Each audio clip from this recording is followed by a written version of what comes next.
Hello my fellow investors and welcome back to another video. Today guys, I would actually like to show everybody 5 different companies that I've been meaning to build a position in. However, I have not been able to for a plethora of reasons, but the main 2 would actually have to be that, well, I just haven't found a good entry point. For starters, you guys know me, I do not like to overpay for growth. I don't mind paying a small premium if like it's close to my target share prices, but I'm not going to be paying $50 or $100 above what my analysis is telling me. And the second one is that, well, I just haven't had time to do a full in-depth research on it like I normally would like to do.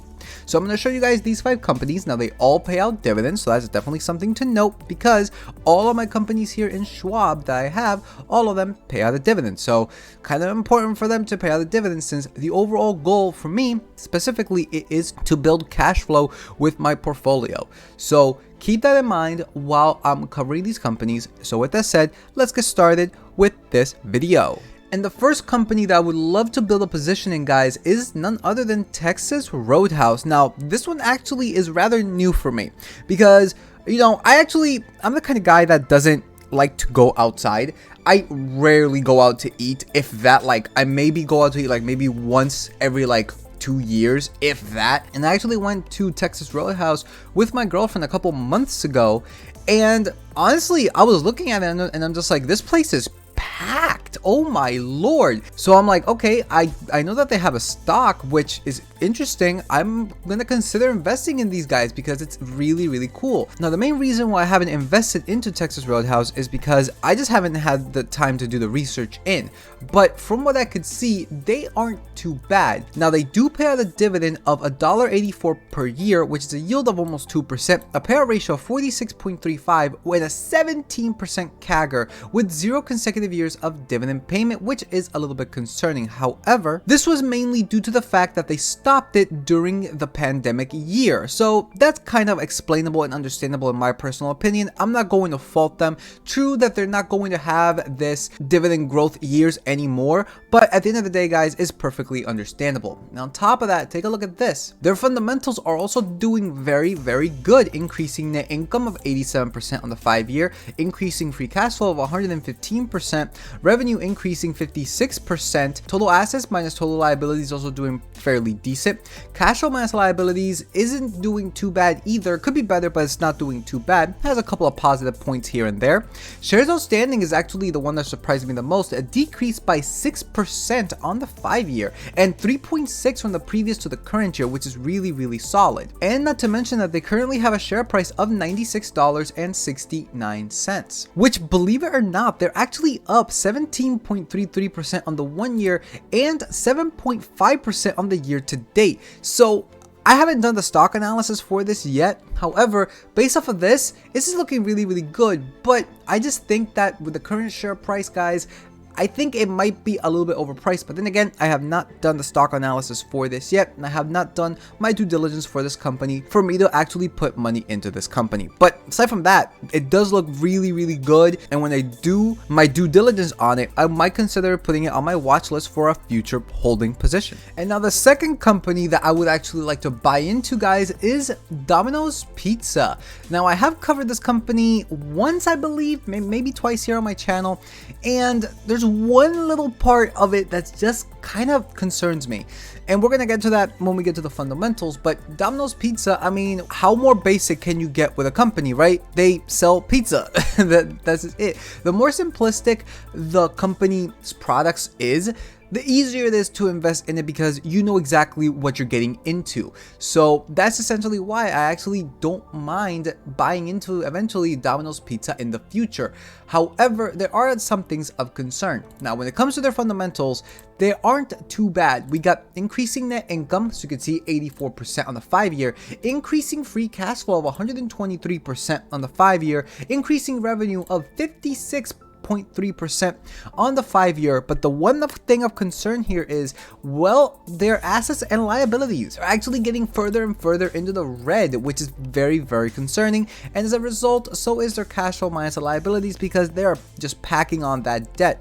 However, what is really interesting to see is that On the 5-year, they're buying back their shares at 17.5%, and from the previous year to the current year, they have bought back almost 2%. So this is just an example of a company that if it wasn't for their debts, this wouldn't be too bad. Now they do pay out a dividend of $4.40 in annual payout, which ends up being 1.23% as a yield, a payout ratio of 34.3%, a 5-year CAGR of, look at this, 19.05% with 9 consecutive years of dividend payment. However, their share price to some people might seem a little bit expensive, $357.23 with a PE of 28.83. However, if we actually take a look at their stock, guys, we can see that on the 1 year they're down almost 33%, and on the year to date they're down 35.5%. Even on the 52-week ranges, we are not at the lows, but we are getting closer to the lows, which was $299.41. So this is definitely a company to do more research on in the future. However, the assets minus liabilities, it is definitely a point of concern for me. But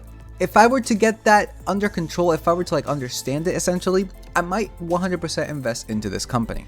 And now let's move over on to the third company that I would like to buy, and this is Citigroup. Now, if you guys have seen my previous videos on this company, you could pretty much just guess that I actually really like this company, especially when it comes to a dividend perspective, because the current share price with that dividend, you are getting a lot of dividends. However, there are a couple issues that I have with it in their fundamentals that just deter me from it, and I'm going to show you guys exactly what I mean. Now, before we actually go into the fundamentals, I actually just read this article. Citi credit card delinquency rates creep up, net charge-offs steady in November. This is actually really concerning because, I mean, I don't know if this is just a Citigroup kind of situation, or is it like other banks as well? Maybe like JP Morgan has something similar. However, the fact that specifically saying Citigroup is a little bit concerning, because this just shows that a lot more people are taking on more credit card debt in order to pay for basic things. But with that said, guys, their fundamentals are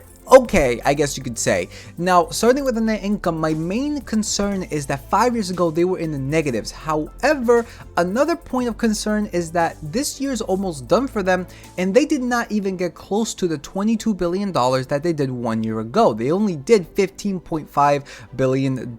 Now, their year ends this month in just a couple days, so they will probably not be able to reach this 1 year ago value, making this net income kind of subpar in my personal opinion. Now, it is still an increase of 328% on the 5 year, but I definitely need to see what happens the following year, because this to me just isn't that reliable. When it comes to the revenue, this is looking fairly decent. It is increasing on the 5 year of 8%. Shares outstanding is looking amazing. They're buying back at 25% on the 5 year, and their total assets minus total liabilities is remaining stagnant at around the $200 billion mark. And of course, their dividend yield isn't too shabby, with a current annual payout of $2.04, a yield of almost 5%, a payout ratio of 27, a 5-year CAGR of 16, and 0 consecutive years of dividend payments. However, this 0 consecutive years isn't because they cut it. It is because as of August 1st, 2019, they put it at 51 cents, and they have not increased it ever since or cut it. So you pretty much know exactly what you're getting in the form of a dividend with this company. So yeah, it's not increasing, but at the same time, it's also not decreasing either. However, that pretty much deters that 5-year CAGR as well when it comes to this dividend of 16.27%. Now, when it comes to this share price, we can see that it's fairly low at $44.35 and a PE of 6.08. And looking at this graph, guys, on the 1 year, they're down 27.4%. On the year to date, 29.71%. And the range is actually interesting because they went as high as $69.11 and the low as $40.01. So again, with the current share price of $44.35, we are towards that lower end of this range.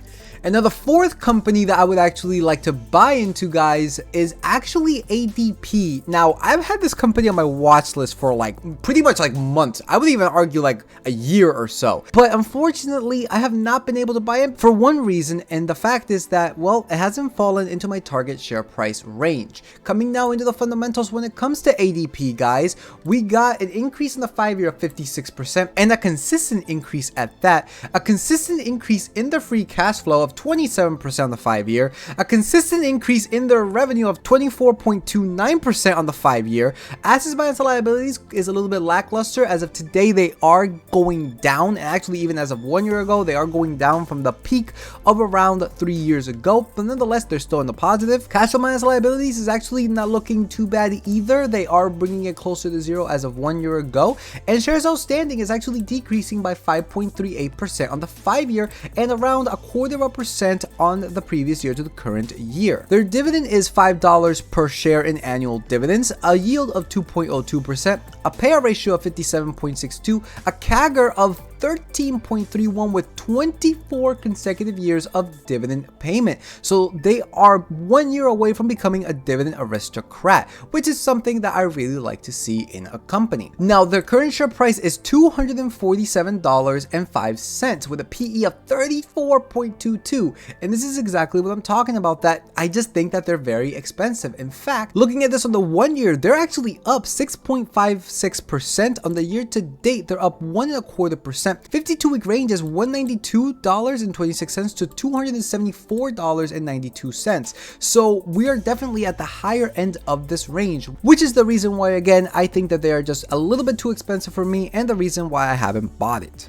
And the last company, guys, that I would like to show everybody is the company Vale. They are in the mining sector, and the reason why I actually would like to buy them is because, well, I only have one mining company, that's Rio Tinto. I would like to buy another one eventually. However, when it comes to Vale, just haven't done my research on it once again, but they do seem promising the few times that I've done a stock analysis on them. So coming into the fundamentals, they're kind of weird. This is what I mean by the fact that you have to do more research. On the net income, they have increased it by 309% on the 5-year. However, we do have a couple of anomalies, especially 3 years ago where they went negative. Free cash flow, it is increasing on the 5-year of 142%, but again, 3 years ago it was something to note that something happened. On the revenue, it is increasing 60.65%. Total assets minus total liabilities, unfortunately, is decreasing, but it is currently in the positive. Cash flow minus liabilities is actually looking really good, going actually fairly close to zero as of 1 year ago. And shares outstanding, they're buying back at 12.6% on the 5-year and 6.14% on the previous year to the current year, which is again really good to see. In the form of a dividend, they currently pay out $1.47, which is a yield of 9.13% with a payout ratio of 31.82%, a 5-year CAGR of 38.97% with 0 consecutive years of dividend payment. And the reason for this is because they actually did not issue a dividend in 2019, which is that same anomaly that we saw with those fundamentals 3 years ago, where everything just essentially went down. So that's definitely something to note. That's the reason why, again, I had to do more research on what happened this year. But aside from that, guys, they do have a current share price of $16.07, which is a PE of 3.78. And in fact, looking at this on the 1 year, they're up 13.5%. On the year to date, they're up 16.36%. And the 52-week range is between $11.72 to $21.29. In fact, we are essentially smack in the middle of this range. So it could be expensive, it could be not. I forget what kind of target share price I gave for this company, but essentially the target share price is secondary as to what actually happened 3 years ago, which caused them to go negative and to go down in some of their fundamentals. But overall, guys, that is 5 companies that I would actually like to invest in eventually in the future, once I actually have the time to actually do my research on them or find a good target share price for them to actually move into, because some of them just are way too expensive right now. And once I actually buy into these companies, well, the dividends in my portfolio are significantly going to go up, especially if I buy them at a good price in order to maximize this dividend to the best of my ability. But anyways, guys, that pretty much does it for this video. Like if you like, comment, subscribe. It really does help her with the algorithm on YouTube. You guys can follow me on my music sites, link in the description below. So with that said, peace out, and I will see you all in the next video.